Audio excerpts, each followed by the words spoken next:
На канале Польза.нет, меня зовут Саня, и здесь только быстрые обзоры и долгие стримы. Сегодня, вопреки всему, несмотря ни на что, мы с вами будем обозревать Oppo Find N2. Насколько это крутой раскладной смартфон-компактный смартфон, насколько он лучше, но это вы уже узнаете после основного обзора, чем тот же Samsung S23 Ultra. В тех же условиях, как всегда, я снимаю на Sony FX3, я сниму на этот смарт, выход на этот смарт, после уже основных синтетических тестов, разумеется, на вот эти два смартфона, ночью, днем. Чтобы вы понимали, эта штука стоит на 50% дороже, чем самый последний флагман от Samsung. Вы знаете, что Samsung я не очень жалую. Плюс в этой штуке какой? Snapdragon 8 Plus Gen 1. Очень-очень грамотно сделанный шарнир. То есть вы можете его одной рукой открывать, закрывать. И это удобно. Очень интересный телефон в плане эргономики. Один из моих администраторов купил его себе и уже больше 3 месяцев ходит. У него космический ценник. Просто космический. Даже по меркам, по мне, раскладушек и фолдов вполне возможно легче и дешевле купить что-то не этого формата, но более мощное, с лучшей камерой. Сразу спойлер. С какими-то дополнительными функциями, но не в этих габаритах. Плюсов море. В первую очередь габариты, минусов тоже море. И надеюсь, что вам обзор будет полезен хотя бы с точки зрения того, чтобы понимать, куда и как идет производство смартфонов. Будут ли у нас раскладушки все-таки заменять каким-то образом флагманские смартфоны от основных брендов. Спойлер, по мне, думаю, нет. Почему? Потому что слишком огромная разница в стоимости внутренних экранов. Это раз. И два, слишком большая разница после того, как они пытаются компенсировать эту стоимость более дешевыми сенсорами. Плюс физически довольно их сложно запихать сюда. Посмотрим, что будет дальше. Сейчас эта штука выглядит очень классно, но вы понимаете, да, почему все делают на эту штуку обзоры. Понятно, в первую очередь продавцы делают, чтобы продавать, а блогеры, как я, меня радует она внешне, радует по габаритам, но себе оставлять ее и не буду. Не забудьте подписаться на канал с колоколом, написать в комментах, что еще купить на обзор. Смотрим. Это Samsung S23 Ultra. Специально снимаю чуть-чуть входа на него, для того, чтобы понимали, что если вы будете приобретать смарт дешевле, но не раскладной, вы получите вот такие камеры, плюс-минус. Понятно, у кого-то свои плюсы и минусы. На Samsung S23 у меня уже был обзор, на S23 Ultra еще будет. Напоминаю, что большинство исходников будет у меня, разумеется, в телеге личной. Так что добавляемся, смотрим фото, видео. Распаковка. Поставляется данная модель упаковки из плотного картона. Выглядит она презентабельно. На ней есть название и краткие характеристики модели. Пакинг отличный. В комплекте мы имеем сам смартфон, защищенный пленкой на внешнем экране, блок питания на скромные 67 Вт с китайской вилкой, кабель для зарядки с USB-A на Type-C, краткое руководство, ключ для извлечения слота под 2 нано-сим-карты, качественный чехол на обе половины смартфона, что очень хорошо, но когда вы будете его использовать с малым экраном, это будет не особо удобно. Весит Oppo Find N2 вместе с чехлом 254 грамма, а его габариты в закрытом положении с чехлом 135 на 74 на 16,1 мм. В разложенном состоянии 140 на 132 на 9,2 мм без блока камер, а с ним 10,8 мм.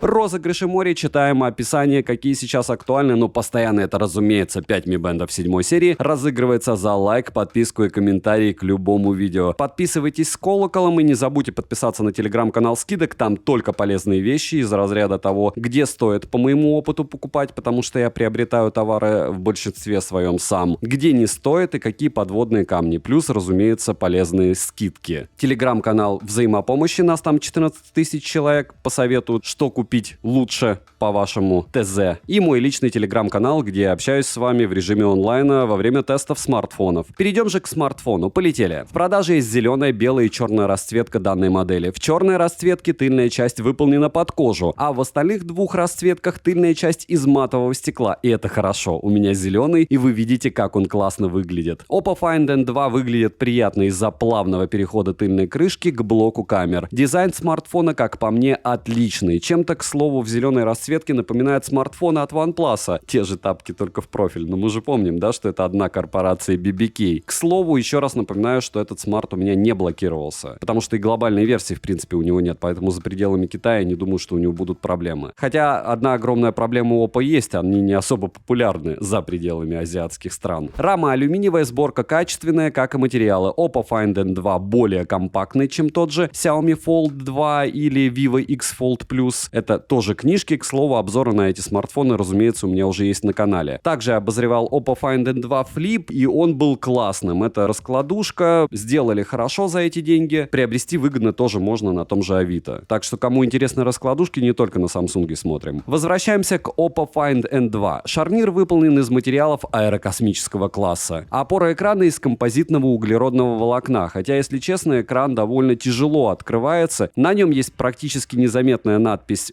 Find на шарнире. Все звучит красиво, как и то, что из-за подобных технологий и материалов уменьшилась ширина складки, объем шарнира и, в принципе, его вес. По факту, ход шарнира хороший. Открыть одной рукой можно, не сказал бы, что это сделать трудно. Тугой шарнир. В закрытом виде щель между экранами минимальная, складка вместе сгиба заметна, в основном только под углом. Тактильно она, конечно же, ощущается, но если прямо попытаться ее нащупать, во время использования, в принципе, она не мешает. Смартфон может держать угол от 45 до 125 градусов. В полусложенном положении с технологией Flex Form использовать его удобно для просмотра видеоконтента, фото и видеосъемки, видеозвонков и подобного. Что касается многоэкранного режима, тут все по минимуму. Есть возможность разделять экраны на две части, как вертикально, так и горизонтально, взаимодействовать с двумя приложениями одновременно, открывать приложение поверх другого приложения и даже делать скриншот каждой половины экрана по отдельности. Автоповорот экрана не работает по всем плоскостям, к сожалению, ну как у большинства, кстати, подобных смартфонов. В руке смартфон лежит удобно как в закрытом, так и в открытом положении. Отмечу, что одной рукой пользоваться в закрытом положении смартфону удобно из-за его небольших габаритов, даже с чехлом. Даже одной рукой в разложенном состоянии, потому что он не такой огромный. К слову о чехле. Чехол тактильно приятный, качественный, он довольно плотно сидит на смартфоне. На корпусе расположили кнопку питания со встроенным сканером отпечатков пальцев, качели регулировки громкости, разъем для зарядки USB Type-C с OTG. Также мы имеем микрофоны и стереодинамики с Dolby Atmos. Звучание хорошее, в стоке есть профили среды и конкретного сценария, но кастомного эквалайзера нет. Bluetooth кодеков на борту достаточно, вибромоторчик с технологией O-Haptics, настроить интенсивность сенсорного отклика можно. ИК-порт, как и мини-джек, отсутствует. Oppo Find N2 не имеет официально заявленной защиты от влаги и пыли, что стандартно для такого типа устройств. Хотя у тех же Huawei есть а-ля подобное устройство, уже с неплохой защитой. Смартфон оснащен двумя дисплеями Samsung E6, частотой обновления экрана в 120 Гц и адаптивным режимом. Внутренний экран на 7,1 дюйма, почти маленький планшет, с разрешением 1920 на 1792 пикселя, с пиковой яркостью 1500 нит, чего хватает для использования его на солнце. Защищен он ультратонким гибким стеклом UTG, рамки у внутреннего экрана минимальные, а в целом как и бортики. Плотность пикселей 370 ppi, также он поддерживает фирменный стилус Oppo Pen, который нужно докупать отдельно. Внешний экран на скромные 5,54 дюйма, можно сказать суперкомпакт, с разрешением 2120 на 1080 пикселей и пиковой яркостью 1350 нит. Он защищен стеклом Corning Gorilla Glass Victus и имеет симметричные, не слишком громадные рамки. Яркости внешнему экрану в целом тоже хватает для комфортного использования. Оба экрана имеют цветовой охват 100% DCI-P3. Тест на частоту дискретизации касания внешнего и внутреннего экрана вы можете наблюдать на экране. Результат не худший, что я встречал, но и, разумеется, не лучший. Что касается шима, то у внутреннего экрана 16% на 100% яркости, на 25% яркости 33%, на нуле 19%. Показатели шима средние, ничего критичного я не вижу, но и сказать, что показатели шима отличные, я тоже не могу, так как я встречал куда поприятнее экраны в этом плане. Что с шимом у внешнего экрана, вы сейчас видите. Полноценный Always On дисплей на борту, автояркость работает корректно, мультитач на борту и 10 касаний откликается только внешний экран у меня. Внутренний экран, скорее всего, тоже поддерживает 10 касаний одновременно, но он на них просто так не откликается. Цветопередача у обоих экранов хорошая, настроить цветовой профиль возможность есть. Также в настройках можно найти функцию для улучшения видео и фотоконтента, как и у всех, в принципе. Разблокировать смартфон можно при помощи сканера отпечатков пальцев, внедренного в кнопку блокировки, и распознавания лица. Сканер отпечатков пальцев работает быстро и корректно, распознавание лица срабатывает шустро даже под углом, и фронтальных камер в Oppo Find N2 две. На внутреннем экране ее расположили в верхнем левом углу, а на внешнем вверху по центру. Летим дальше. Процессор здесь установлен Qualcomm Snapdragon 8 Plus Gen 1 с техпроцессом 4 нанометра с 8 ядрами, максимальная частота которого 3,5 4,2 ГГц. Графический процессор Adreno 730, а нейронный процессор фотографий Mari Silicon X. Интерфейс ColorOS 13 версии на базе Android 13 версии, русский язык в стоке есть, перевод хороший, как и шрифт. Google Play на борту. Оболочка работает хорошо, не тормозит, но оптимизирована она пока что только под личный софт. Система занимает 18 гигабайт внутренней памяти, что хорошо. Для автолюбителей есть режим вождения, который в себя вмещает управление музыкой, навигацию, звонки и не только. Но Android Auto, как говорят, здесь не особо и работает. Точнее, не работает. Может, у кого-то завелся? Напишите, если у вас получилось. Оперативная память LPDDR5 доступна на выбор 12 или 16 гигабайт. У меня, к слову, версия на 16512. Внутренняя память не UFS 4.0, а UFS 3.1, что понятно по процессору. К сожалению, здесь только UFS 3.1. И на выбор 256 или 512 гигабайт. И помним, что расширить ее картой памяти нельзя. Имеется поддержка Wi-Fi 6 серии, поддержка 5G сети, что для нас не особо актуально. Для 4G есть Band 7 и 20. Связь смартфон ловит отлично, звучание во время разговора хорошее, микрофоны, как и датчики приближения, не подводили. Bluetooth версии 5.3, NFC-модуль на борту, MirPay встает без проблем, GPS-тест в городских условиях показывает стандартную точность 3 метров для Qualcomm, емкость аккумулятора 4520 мАч,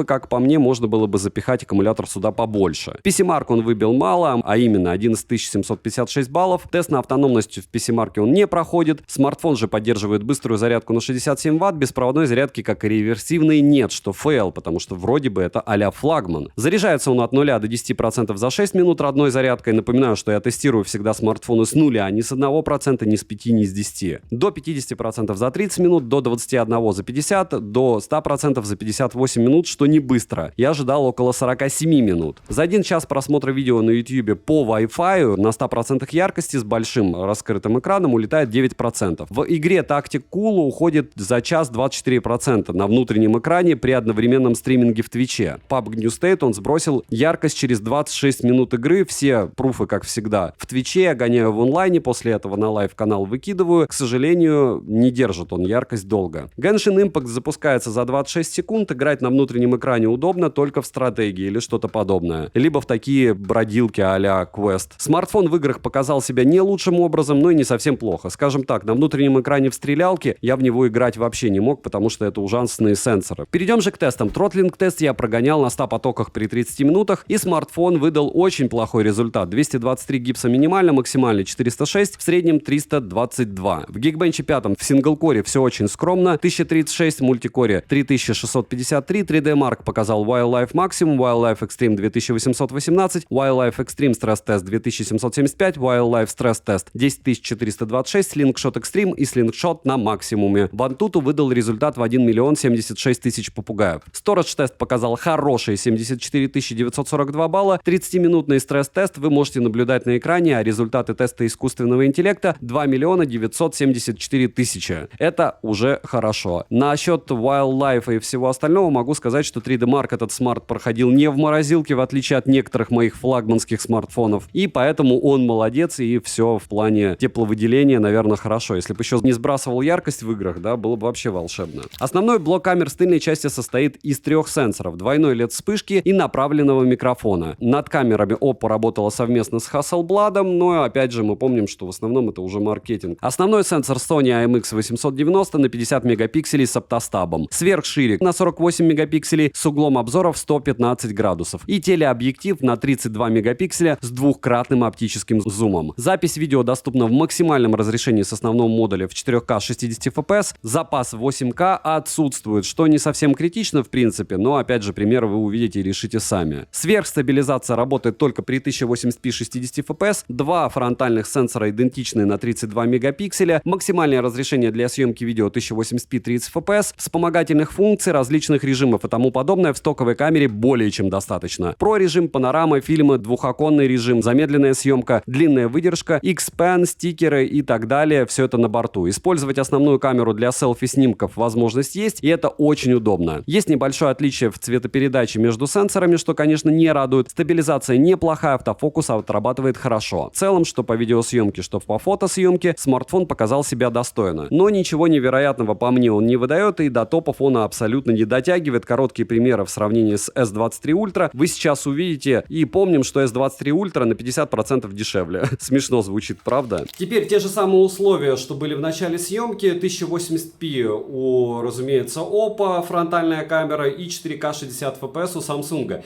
Я бы мог сказать, смотрите, какая разница. Но я четко понимаю, что большинство не смотрит раз на телевизоре. Большинство реально понимает, что даже 4К у Samsung оно становится 1080p, когда это дело переворачиваешь и запихиваешь. Плюс у большинства нет в YouTube 4К. И у большинства, опять же, нет... в принципе, желание смотреть что-то в 4К на таких экранах.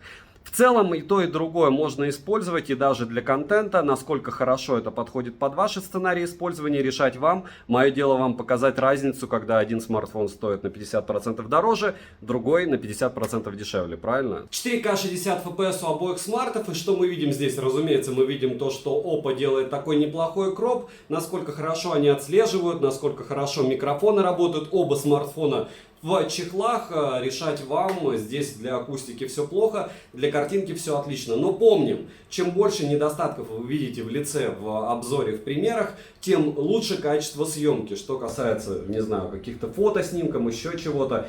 То есть, чем больше деталей, тем больше вам потом поле для того, чтобы что-то делать. Потому что одно дело, да, себя снимать, любимого покрасивее хочется. А другое дело вопрос, если вы будете снимать, допустим, пейзажи. Там чем больше детальности, тем лучше.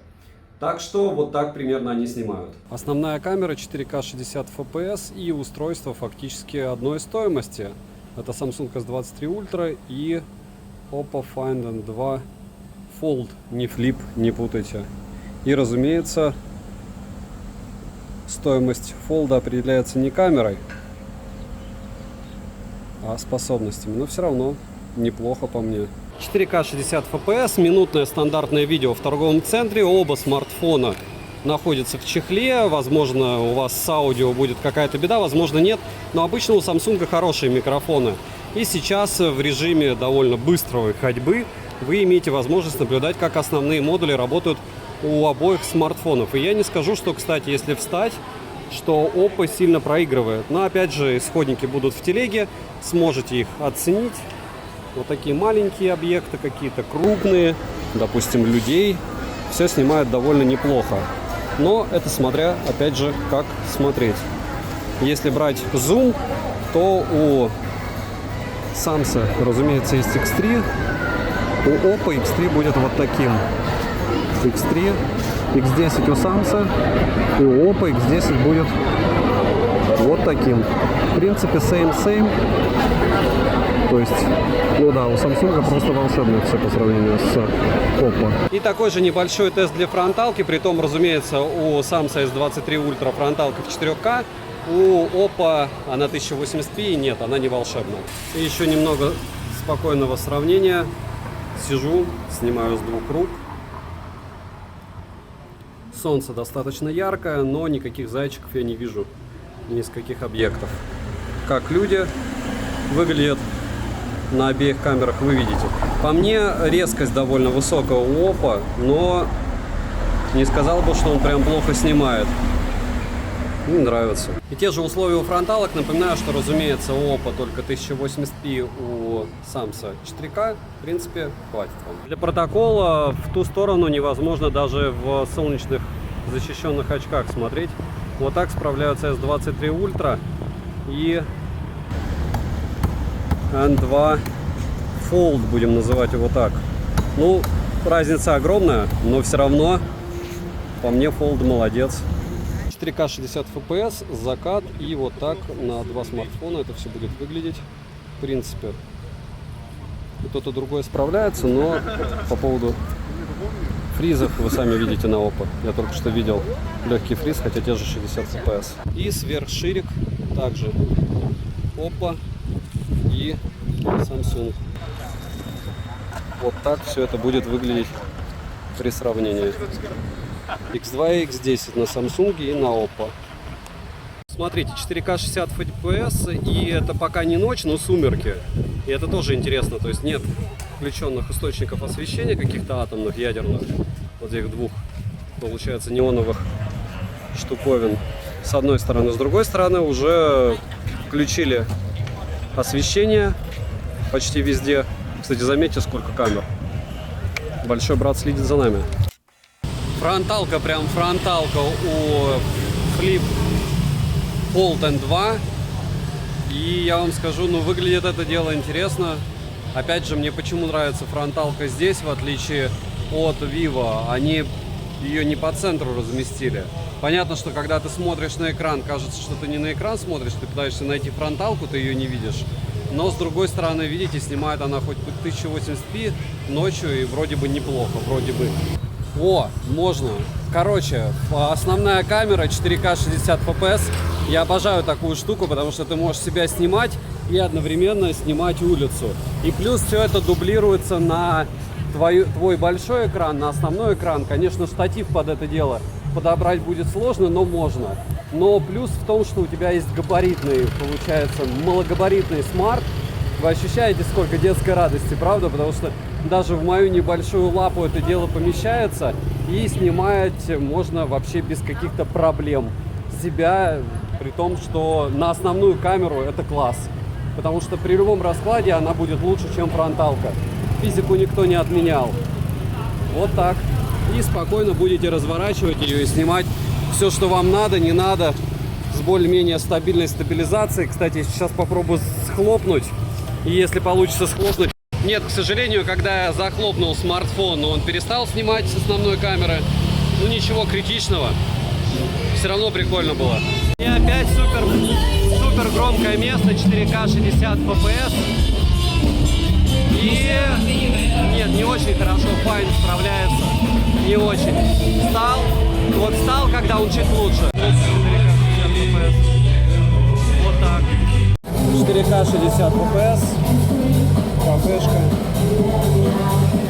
И вот так можно использовать себя на фронталку, но сейчас я себя не вижу почему-то. Не знаю почему. Может быть, где-то настройки особые. Ночь фронталка 1080p 60 FPS. И по мне смартфон безумно удобный. Не очень легкий, ну, пузатенький местами. Но снимать еще раз, тысячный раз, повторяюсь, удобно. Опять же, можно снимать не на эту камеру, а на основную камеру и себя видеть. Но сейчас давайте фронталочки такой чуть-чуть. Это внешняя фронталка, не внутренняя. Внутренняя я уже тестировал. И по стабу вы видите, напоминаю, что стабилизация у всех смартфонов, у фронталок, что я тестировал, к сожалению, в телеге работает намного хуже. Если вы будете так записывать, то она будет лучше. И вот так примерно вы себя сможете лицезреть в ночи. Думаю, достаточно и теста для микрофона, и по стабу тоже. Тем более рука, несмотря на то, что он очень удобный, за минуту уже подустала чуть-чуть. Я думаю, долго носить такое дело тоже не совсем будет камильфо. 4К 60 FPS, вечер, искусственное освещение. И вот так вот это все будет отрабатывать в довольно странных условиях. 4К 60 FPS и еще немного основной камеры. 4К 60 FPS, attention please. Вот так, не двигаясь, в одной руке вы сможете снимать это с этого смартфона. Но я вам не скажу, что он легкий. Вы и так вес видели. Рука быстро не устает, но все равно устает быстрее, чем от обычного смарта. 4К 60 FPS. Еда. И вот такие штуки. Как вам цвет? 4К 60 FPS и еще немного ночной ярмарки с основной камерой. И помним, что ее можно использовать совершенно спокойным образом, как фронтальную, без особых проблем. Ну и немного полноценной фронтальной камеры с большого экрана. Абсолютно не вижу в нем смысла в использовании фронталки подобного рода. Еще немного видео. It's okay. 4К 60 FPS. Как всегда, но съемка уже с двух рук. Слово вот так.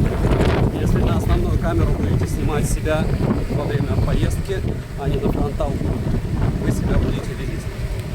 А по мне, на пластике так снимать. И лучше все-таки использовать либо фронталку, либо вообще не делать таких штатов. И, разумеется, еще немного фронталки. Не думаю, что запись хороша, но что есть, то есть. Ультрастабильный режим. И вот сейчас я просто маньячно. Дергаю смарт. Если что-то видите, супер. Обычно я этот объект снимаю ночью, вот как он выглядит днем, чтобы вы понимали. Съемка с двух рук, 4К 60 FPS, много мелких объектов. Разумеется, здесь ночью много еще и света, постараюсь еще и ночью подснять. И так все блестит в лучах солнца. И в принципе достаточно камере, чтобы показать все свои возможности. Напоминаю, что, разумеется, раскладухи это всегда не про камеры, ни флипы, ни фолды, это про возможность использовать два экрана, оптимизацию, собственно, оболочки и удобство использования в принципе.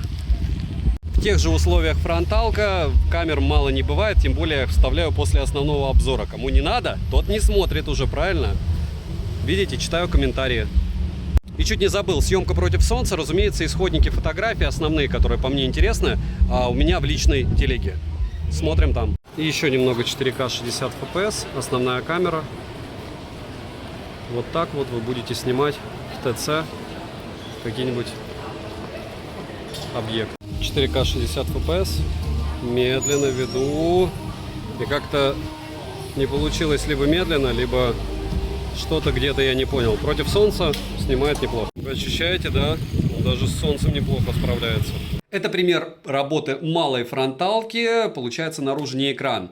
И, ну, неплохо. Во всяком случае, если не двигать. А так, если двигать, то уже не так хорошо получается, правда? Еще и опять изменилось освещение экрана. Что за беда. И еще маленький пример фронталки получается у развернутого экрана. Везде 1080p, ну, кроме 4К 60 FPS, если вы будете как фронталку использовать основной экран.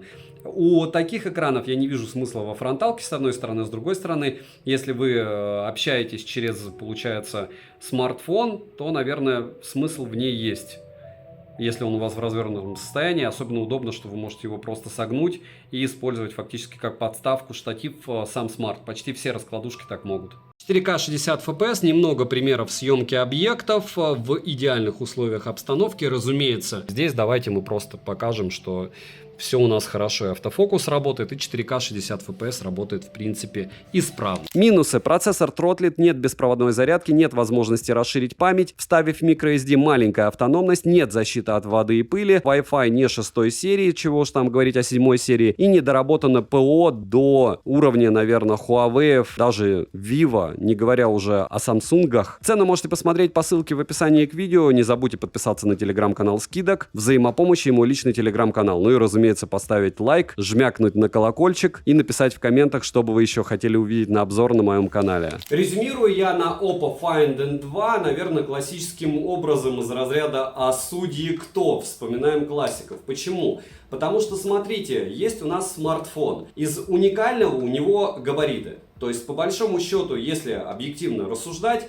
у него не лучшие камеры, однозначно. У него не лучшие сенсоры у внутреннего экрана. Он сбрасывает яркость в играх. У него не лучшая автономность. У него тротлинг у процессора, то есть реализация не очень. Операционная система однозначно не дотягивает до конкурентов, хотя Oppo могли бы покопаться и сделать все красиво. Есть у него направленный микрофон, есть у него какие-то особые вещи из разряда, опять же, размеров.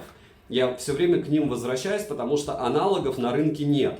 Но ценник до такой степени бесконечно конский, что рекомендовать его я вам могу только в том случае, когда у вас бездонный карман. Потому что, когда я, допустим, рекомендую те же флагманы, даже яблоки, я четко понимаю, что за плюс-минус $1000 с копейками, может быть бэушный, там, $800, вы можете приобрести девайс, которым вы можете пользоваться там 2-3 года и потом спокойно его продать. Если говорить о раскладушках, любых типов раскладушек по нормальной цене, то вы его покупая, теряете минимум процентов 30 стоимости сразу. Зайдите на наши любимые площадки бэушной техники и посмотрите, почему я не покупаю, допустим, те же Huawei-евские раскладухи, которые просто завалены все платформы ими, и там уже стоимость ниже, чем получается на 50% от того, что было. Какие-то моменты их сразу выкупают, но 40% висит очень много. Вот то же самое касается этого смартфона от Oppo. Разумеется, производителям интересно это производить, потому что это что-то новое в линейке. Разумеется, продавцам выгодно это покупать, потому что тут сумасшедшая маржа.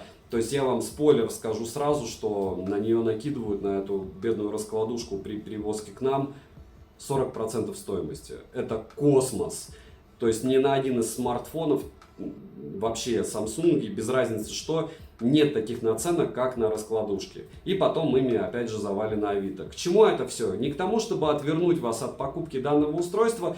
Просто нужно четко понимать, если вы привыкли к флагманам от любых брендов, после перехода с этих флагманов на раскладушки у вас будет ощущение, что вас чуть-чуть обманули. У меня оно всегда есть. Когда мне говорят подписчики, ты неправильно на эти раскладушки смотришь, у них есть особые функции. Вот этих вот большинства особых функций у Oppo, к сожалению, нет. Опять же, это мое мнение. И все бы могла перекрыть камера, но то, как снимает данный смартфон, лично меня за эти деньги не устраивает. Поэтому лично от меня девайсу нет. Тем, кто понимает и зачем ему нужен данный смартфон, и ему удобно такую лопату, он все равно довольно проблематично помещается в кармане. Это штуковина, как лопатник в 90-е носили, вот набитые деньгами, вот то же самое.